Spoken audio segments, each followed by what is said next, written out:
Hello, good morning जी। कैसे हो आप सभी? उम्मीद करती हूँ आप सब ठीक होंगे।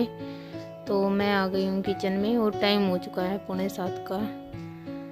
आज थोड़ा तबीयत ख़राब थी तो मैं सुबह लेट ही उठी थी और अभी विशु का खाना बनाना था, उसे जाना है स्कूल। तो मैं पहले आज मेथी के पराठे बना रही हूँ।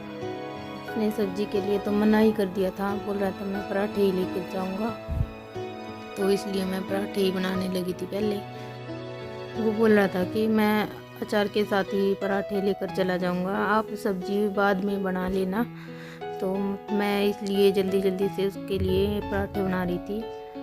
पराठे में मैंने हरी मिर्च, लहसुन और थोड़ी सी लाल मिर्च, नमक डाल दिया था। और ये देखिए हमारे पराठे बन चुके हैं। तो मैंने यहाँ पर विशु के जाने के बाद ये कर ली थी सब्जी कट। और आज बनाऊंगी मैं आलू गाजर मटर की सब्जी। तो गैस ऑन कर ली है, रख दिया मैंने इस पे कुकर और डाल दिया इसमें ऑयल हमारा अच्छे से गर्म हो गया है। तो मैंने डाल दिया इसमें जीरा, और जीरा चटकने के बाद मैंने डाल दिया है इसमें कटे हुए प्याज और लहसुन। और हमारा ये अच्छे से भून चुका है। तो अभी डाल दूंगी मैं इसमें छिली हुई ये मटर और इनको अच्छे से फ्राई कर लेंगे। अभी डाल दिए हैं मैंने आलू को भी मटर और प्याज के साथ थोड़ा सा मैं भून लूँगी। उसके बाद मैंने कटे हुए टमाटर में ही सारे बेसिक से जो डेली यूज में काम आते हैं वो सारे मसाले डाल लिए हैं। अभी कट कर दी है मैंने हरी मिर्ची। और ये देखिए हमारी सब्जी अच्छे से ऑयल छोड़ दिया है इसने। तो अभी मैं इसमें हल्का सा पानी डाल दूंगी और डाल दूंगी साथ में ही कटी हुई गाजर। नमक डाल दिया है स्वाद अनुसार और अच्छे से मिला लेंगे इस सबको। थोड़ा सा मैंने डाल दिया इसमें कटा हुआ हरा धनिया, कुछ मैंने बचा लिया वो बाद में डाल लेंगे। और लीड लगा दी है और इसमें लगवा देंगे 2 सीटी। तो जब तक हमारी सब्जी बन के तैयार होती है तब तक मैं कर लेती हूँ थोड़ी सी यहाँ की क्लीनिंग। ये सारा सामान अपनी जगह पर इसके रख दूँगी, जितना भी ये कूड़ा वगैरह है ये सारा बाहर डाल दूँगी तब तक। और ये है थोड़ा सा छिलके वगैरह, ये जाएंगे हमारे यहाँ पर जो पड़ोस में पशु हैं उनके घर पे। तो यहाँ की कर दी है मैंने क्लीनिंग। थोड़ा बहुत ये काम करने से थोड़ा इजी हो जाता है और काम भी हमारा अच्छे से हो जाता है और किचन भी फैला हुआ नज़र नहीं आता बिल्कुल भी। और अभी मैं बर्तन भी साथ में ही साफ़ कर लूँगी ताकि जल्दी से काम हो जाए। आज जाना है मेरे को दवाई लेने के लिए संभाल का, तो इसलिए मैं साथ साथ अपना ये भी काम कर लूँगी ताकि जल्दी से काम निपट जाए।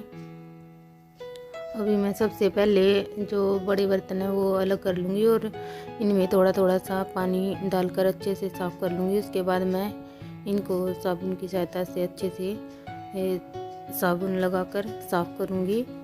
और मैं हमेशा ऐसा ही करती हूँ, बीच में टाइम लगता है तो बीच में ही बर्तन साफ़ कर लेती हूँ। ऐसा करने से हमारा काम जल्दी हो जाता है और टाइम भी बचता है। और मैं भी ये सोच रही थी कि जल्दी से मेरा ये काम ख़त्म हो जाए और मैं जल्दी से समालका के लिए निकलूँ, क्योंकि फिर वहाँ पर थोड़ी भीड़ हो जाती है तो टाइम से ही जाना अच्छा रहेगा। और जब तक मैंने ये बर्तन साफ़ किए तब तक समीर ने लगा दिया था साइड वाले रूम में पोछा झाड़ू, और नीचे भी उसने झाड़ू पोछा दोनों ही काम कर दिए थे। फिर वो कॉलेज के लिए रेडी हो रहा था, उसे आज कॉलेज भी जाना था। मेरी बहुत ज़्यादा हेल्प करता है समीर, जब भी कोई प्रॉब्लम होती है या फिर वैसे भी उसको टाइम मिलता है तो वो मेरे साथ घर का कोई भी काम कर लेता है। कभी भी उसको ऐसा फील नहीं होता कि ये काम उसे नहीं करना चाहिए, वो हमेशा मेरे साथ लगा ही रहता है। हालांकि वो पीछे कुछ टाइम पहले बीमार था, अब थोड़ी तबीयत संभली है तो अब मेरे साथ ऐसी दिक्कत हो रही है। अब वो फिर मेरे को ही बहुत ज़्यादा सपोर्ट कर रहा है और बोल रहा है आपको कल ही जाना चाहिए था दवाई लेने के लिए। जब तक हमारे बर्तन साफ़ हुए हैं तो हमारी सब्जी भी बनकर तैयार हो गई है और मैंने निकाल दिया है प्रेशर। अभी देखिए मैं जो ये कटा हुआ धनिया बचा हुआ था वो मैंने अभी डाल दिया है कुकर में और इसको अच्छे से ढक कर रख दूँगी। और गैस ऑन करके रख दिया मैंने तवा, क्योंकि मैंने सुबह सिर्फ विशु के लिए ही खाना बनाया था और अभी बनाऊंगी मैं बाकी फैमिली मेम्बर्स के लिए भी। और टाइम हो चुका है यहाँ पर 8:30 का, तो जल्दी जल्दी से कर लेते हैं अपना ये सारा काम ख़त्म। और अभी आ गए थे विशु के पापा नहाकर, तो मैं अभी डाल दूँगी साथ में उनका खाना भी, गर्मा गर्म खाना। और ये पराठे सर्दियों में बहुत अच्छे लगते हैं, तो अभी मैंने डाल दिया इनका खाना और मैं देकर और बाकी का अपना खाना अभी साथ में ही बना लूँगी। माँ आज आई नहीं है अभी तक, वो गई है सिविल हॉस्पिटल में, उनको भी थोड़ी सी प्रॉब्लम थी, वो भी अपना टेस्ट वगैरह कराने के लिए चली गई थी। उनको आज अपना खाली पेट ही टेस्ट कराना था। और इधर आ गया है समीर ने भी अपना खाना डाल लिया है। और यहाँ पर इसी तरह मैं अब सबके लिए खाना बना लूँगी। तो यहाँ पर हो गया है मेरा खाना भी और मेरी हो गई है किचन की क्लीनिंग भी। तो अभी मैं जाती हूँ नहाने के लिए और फिर जाऊँगी मैं संभाल का। बुखार के कारण मेरे को 2 दिन हो गए थे नहाए, आज तो मैंने सोचा कि पहले नहा लूँ, फिर डॉक्टर बंद करेगा नहाने का। मेरा इस रूम का भी काम बिल्कुल निपट चुका है। तो यहाँ पर मैं आ गई हूँ बस में, बैठते हैं संभालका के लिए। तो यहाँ का ये है टूल टैक्स।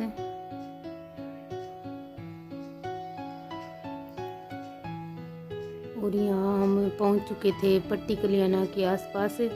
यहाँ पर बहुत ज़्यादा भीड़ और जाम था आज। यहाँ कोई सत्संग वगैरह का प्रोग्राम है 16 से 20 तारीख के लिए। तो अभी निकले हम यहाँ टूल टैक्स से, बहुत ज़्यादा भीड़ थी। और अभी आए हैं हम संभालका की मार्केट में। ये देखिए यहाँ पर बिल्कुल मेले की जैसा हो रखा है, जैसे कि मेला ही लगा हुआ है। इस तरीके से हर जगह जो ये सत्संग वाले जो बंदे हैं वो आए हुए हैं, कोई कंबल खरीद रहा है या फिर कोई कैसी भी खरीदारी कर रहा है। तो मेले की तरह ही सारा मार्केट लग रहा था आज। तो पहचान में भी नहीं आ रहा था कि हम संभालका में या कहीं और आए हुए हैं। बाहर से बहुत ज़्यादा दूर दूर से बंदे आए हुए थे, कोई कोलकाता से, मद्रास से, महाराष्ट्र से, पता नहीं कहाँ से बहुत ज़्यादा पब्लिक यहाँ पर थी। और भीड़ इतनी थी कि मानो पता नहीं कहाँ गुम हो गई है। इस तरीके से कुछ ऐसा था कि संभालका तो पहचान में ही नहीं आ रहा था। पार्क का ही हर बंदा दिख रहा था, यहाँ के तो बहुत ही कम दिख रहे थे। और यहाँ पर ये कंगन की सेल लगी हुई थी, मैं भी देख रही थी यहाँ पर, लेकिन मेरे को कुछ पसंद नहीं आया। और मेरा यहाँ ये मायका भी है संभालका। मैं मुट्ठर से और संभालका के लिए सिर्फ आधा या पौना घंटा ही लगता है, ज़्यादा टाइम तो नहीं लगता। लेकिन आज थोड़ा सा ट्रैफिक के कारण थोड़ा लेट हो गए थे। और इतना आसान रास्ता है, बिल्कुल हाईवे से ही बैठो और हाईवे पर ही उतरो। और यहाँ पर मैंने ले ली थी दवाइयाँ, तो वापस आने की थी तैयारी। उधर भी बहुत ज़्यादा भीड़ थी, डॉक्टर की दुकान के सामने भी इतनी ज़्यादा पब्लिक थी कि ये अंदर जाना भी मुश्किल हो गया था। पूरी मार्केट में जगह जगह पर कंबल वगैरह की सेल, शॉल वगैरह बहुत ज़्यादा लगी हुई थी। और यहाँ पर ये बंदा बेच रहा था पायल, 100 रुपये में 4 सेट दे रहा था। ये काफ़ी लेडीज़ें इसके पास थी, तो मैंने भी सोचा देख तो लूँ क्या बिक रहा है यहाँ पर। तो मैंने देखा, लेकिन मेरे को कुछ पसंद नहीं आया। और वैसे भी मेरे को ये पजेब वगैरह सूट नहीं करती हैं। तो अभी हम वापस से आए हैं और पहुँचने वाले हैं वहीं पर निरंकारी सत्संग भवन के आसपास में। और इसमें भी काफ़ी सारी संगत बैठी हुई थी इस बस में। वो उतरना था उनको, वो बार बार बोल रहे थे अब यहीं पे रोक दो, यहीं पे रोक दो। लेकिन बस तो उसने वहाँ पे ही पुल के पास ही रोकनी थी, क्योंकि वहाँ से अच्छे से जीटी रोड क्रॉस हो जाता। ये मेन हाईवे पर ही है ये सत्संग भवन। यहाँ पर ये सत्संग समागम है, निरंकारी सत्संग समागम। ये 16 नवंबर से लेकर 20 नवंबर तक चलेगा। तो यहाँ पर बहुत ज़्यादा भीड़ ऐसे ही रहेगी और ट्रैफिक बहुत ज़्यादा था यहाँ पर। बार बार जाम लग रहा था। और ये सत्संग भवन का मेन गेट है। हालांकि मैं आज संभाल कर गई, लेकिन मैं अपने घर पे नहीं गई। और मन भी कर रहा था, लेकिन मुझे लग रहा था कि आज नहीं जाना चाहिए, ज़्यादा भीड़ है, क्योंकि मेरे को वापस आना था। और ट्रैफिक का हाल मैंने सुबह ही देख लिया था। मैं सोच रही थी कि अगर घर पे चली गई तो शायद जाते टाइम ज़्यादा ही लेट हो जाऊंगी, इसलिए मैंने वहाँ से सीधा ही इधर के लिए वापस निकल गई थी। मैं सोच रही थी कि परसों या फिर उसके अगले दिन 2 दिन की दवाई दी है वैसे तो डॉक्टर ने। फिर देखती हूँ, मैं घर पे जाऊँगी और जो भतीजे हैं, मेरे बच्चे हैं, वो वहाँ पर उनसे भी मिल कर आऊँगी और देखते हैं कितना आराम होता है तबीयत में। अभी तो काफ़ी दिक्कत है और सच बताऊँ तो जाना भी मुश्किल लग रहा था मेरे को। सुबह ज़्यादा ही दिक्कत हो रही थी, ये पूरी बॉडी में कंपन सी फील हो रही थी और जैसे कि घबराहट सी बनी हुई थी। फिर भी जाना तो था और यहाँ से मेरे को आराम ही नहीं हो रहा था, इसलिए मैं वहाँ पे गई। तो आज के लिए इतना ही, मिलते हैं नेक्स्ट वीडियो में। Bye bye.